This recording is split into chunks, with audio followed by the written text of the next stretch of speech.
Hello and welcome to Web Relates. Today we're looking at the Am I the Butthole subreddit. Our first story is by Throra Stop My Wife.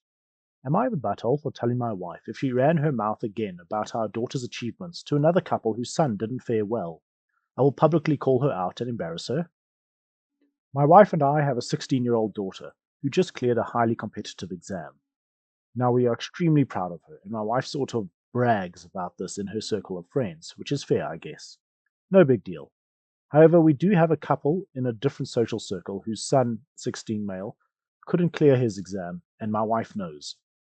According to social etiquette and in general, you're not supposed to push your achievements in the faces of those who failed, and naturally, any discussions around this exam is a sore spot for them. However, this didn't stop my wife from asking the mom what rank the boy got, how our daughter is undergoing university counseling to decide which college to go to, and stuff like that. I could tell the mom was getting uncomfortable, and I nudged my wife to stop, but she didn't. When we came home, I berated her for how she acted and reminded her we already talked about this, so why did she deliberately try to make the couple feel bad about this exam?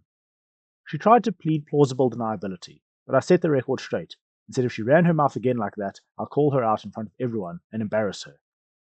She started crying and told me I was awful for how I spoke and the words I used. I don't normally talk to anyone like that, but her persistent behavior has put me off now, as it's not the first time a thing like this has happened. I told her I'm sorry if my words hurt her feelings, but she deserves to be called out if she decides to continue acting like this. I felt justified in giving her an ultimatum/warning, because this has been the last straw for me, and I'm tired of having endless conversations with her.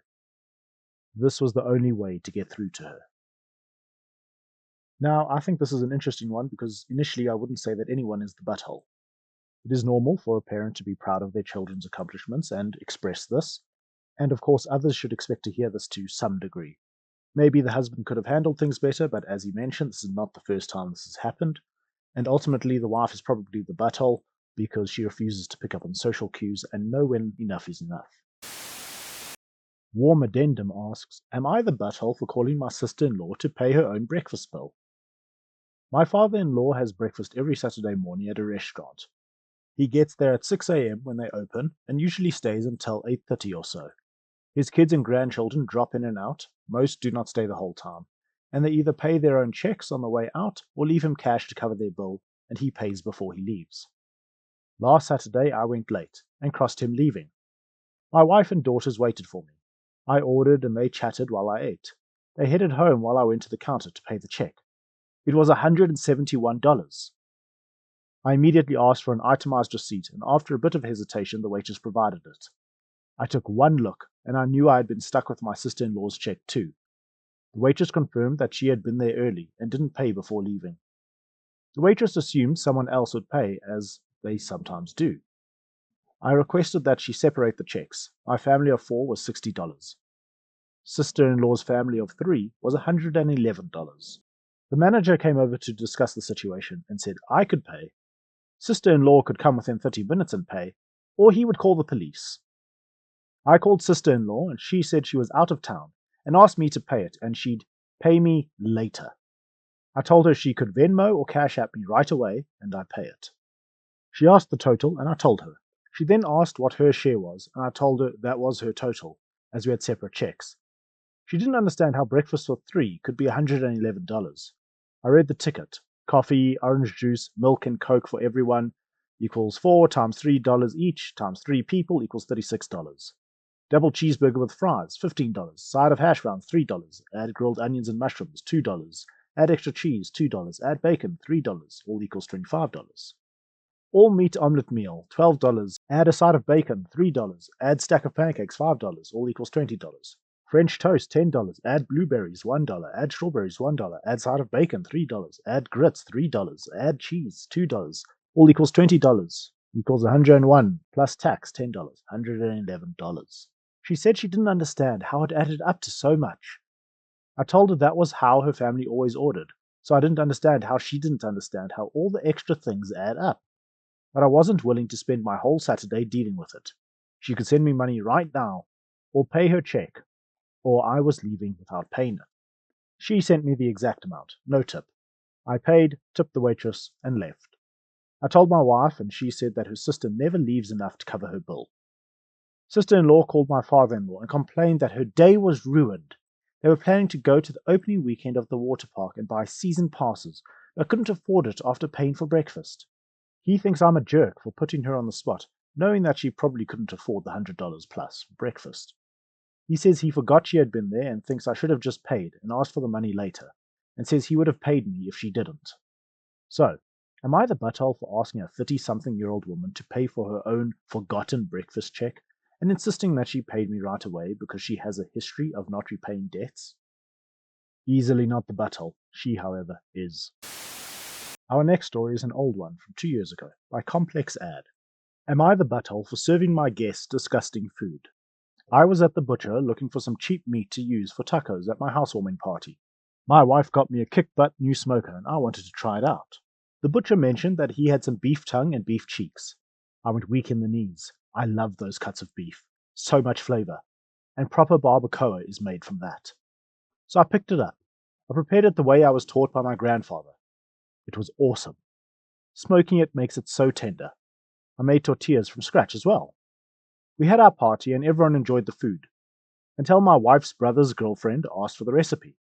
I declined because it was my family recipe and I don't like to give away recipes. I have in the past, and I end up getting crapped on because it doesn't taste as good, and I must have sabotaged them on purpose. No, Madison, I didn't sabotage you. You used cinnamon powder in your chili instead of a couple of cinnamon sticks like I said. My wife told me to please play nice and share, so I wrote out the recipe for the girl. She immediately starts dry heaving like she's going to hurl. My brother-in-law comes over to see what's going on. She screams that I serve dog food for supper. So everyone starts asking what she means, and she starts waving the recipe around and saying that beef cheeks and tongues are what she buys for dog snacks. No one else complains. They all say she's been ridiculous and that the meal was great. She's left there crying and being comforted by my brother-in-law. Now she's flaming me on Facebook, calling me names and saying that just because I ate peasant food growing up is no reason to feed it to others. I feel kind of guilty because I thought I was doing a nice thing making authentic food, but I guess I might be a butthole for serving cuts of meat that Americans don't think is fit for human consumption. Now, the internet deemed OP very much not the butthole for that situation. But now, very recently, OP has since posted an update. Am I the butthole for always having a bland meal prepared for my sister-in-law when we hosted our home, since she considered my cooking to be peasant food? I posted a while ago about serving dog food to the woman my brother-in-law eventually married. Wendy hasn't changed much since then. She did shut up after she went to a few different taco places, and they all told her what proper barbacoa is. So anyway, now whenever we have people over, I always prepare a meal, especially for her. Usually just plain, unseasoned meat, other than salt and pepper. I'm not a monster. Plain green salad with ranch on the side, and a plain starch like a baked potato or white rice. I do not limit her to this food. I just always have it available in case she finds something offensive about the other food I make. We recently hosted a dinner party that included my wife's brother and his wife. We also had some new friends over. Taya, the wife, asked if my sister-in-law had allergies, since she was eating plain roast chicken breast with the aforementioned sides. She was worried about cross-contamination, since there was a lot of other food there, I guess. Taya is a teacher and is hyper-vigilant about food allergies. This led to Wendy explaining that I use cuts of meat that she did not grow up eating, and that I refuse to tell her what is in the food I make. This is a fact. I learned my lesson. I make food my friends and family enjoy. If I use an ingredient that may be against a dietary restriction, I make it clear. For example, if I serve pork, I let everyone know. I also will answer any questions about allergens. My sister-in-law says that I insist on feeding her the most bland food possible. I pointed at the salsa verde on her food and asked her if it needed more serrano. The whole story came out, and Wendy was embarrassed again. I don't think it was my fault. I have been passive-aggressively making sure she cannot complain about my cooking. My wife says that maybe it's time to stop making a separate meal for Wendy. I said she's lucky I don't serve her dino nuggets and Lunchables. Well then, Wendy sounds like quite the attention-seeking princess. Okay everyone, that's it for today. Thank you very much for watching. Please like and subscribe if you enjoyed, and I'll see you all again soon. Cheers.